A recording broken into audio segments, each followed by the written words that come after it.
நீங்கள் பார்த்து கொண்டிருப்பது நியூஸ் 20D தமிழ் உண்மை செய்திகள்.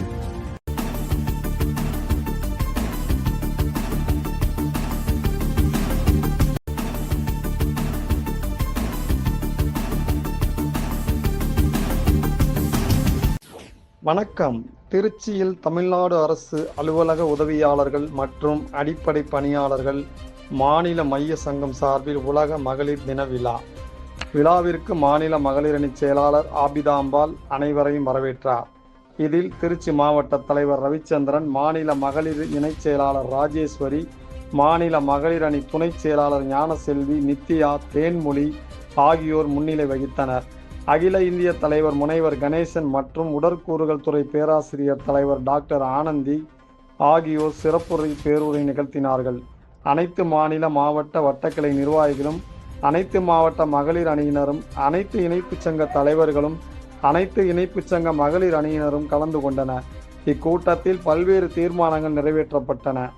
அதில் தமிழ்நாட்டில் உள்ள அனைத்து துறைகளிலும் பணியாற்றுகின்ற மகளிருக்கு உணவு அருந்தும் மற்றும் உடைமாற்றும் அறையும், குழந்தைகளுக்கு பாலூட்டும் அறையும் தனித்தனியாக வழங்கிட கூட்டம் தமிழக அரசை கேட்டுக்கொள்வது எனவும், தமிழ்நாட்டில் உள்ள அனைத்து துறைகளிலும் குறிப்பாக பல்நோக்கு மருத்துவமனை பணியாளர்கள், பூங்கா பண்ணை பணியாளர்கள், செவிலியர்கள், டெங்கு கொசு ஒழிப்பு பணியாளர்கள், மருத்துவமனை பணியாளர்கள், ஆய்வக உடனாளர்கள், சத்துணவு அங்கன்வாடி பணியாளர்கள், ஊராட்சி, நகராட்சி, பேரூராட்சி, மாநகராட்சிகள், மேலும் பல்வேறு துறைகளில் தங்களின் வாழ்வாதார கோரிக்கைகளுக்காக போராடும் மகளிர்களை சுதந்திரம் அடைவதற்கு முன்பாக வெள்ளையர் ஆட்சியில் பெண்களை கொத்தடிமை போல் நடத்தியது போல் காவல்துறையினர் மகளிர் போராட்டத்தில் ஈடும் பொழுது மகளிர் அணியினரிடம் அநாகரிகமாக நடத்துவது, அடித்து இழுத்துச் செல்வது, கைது செய்து அவர்களின் போராட்டங்களை முடக்குவது போன்ற செயல்களை தமிழக அரசு இனிமேல் செய்யாமல் மரியாதை சுதந்திர நாட்டில் சுதந்திரமாக செயல்பட காவல்துறையினர், அடக்குமுறையினர் அகற்றி உரிய இடத்தில்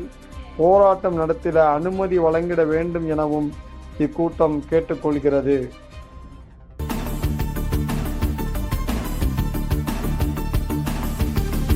நியூஸ் 20D தமிழ் செய்திகளுக்காக திருச்சி செய்தியாளர் H. பஷீர். உண்மை செய்திகளை உடனுக்குடன் தெரிந்து கொள்ள நியூஸ் 20D தமிழ் செய்திகளை சப்ஸ்கிரைப் செய்யவும்.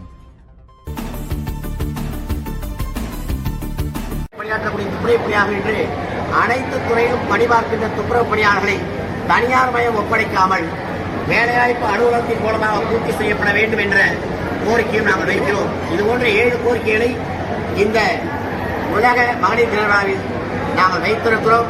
இந்த கோரிக்கைகளை மாண்புமிகு தமிழக முதலமைச்சர் அவர்கள் பரிசீலித்து விரைவில் வழங்கி உதவ வேண்டுமாய் நாங்கள் வேண்டுகோள் வைக்கிறோம்.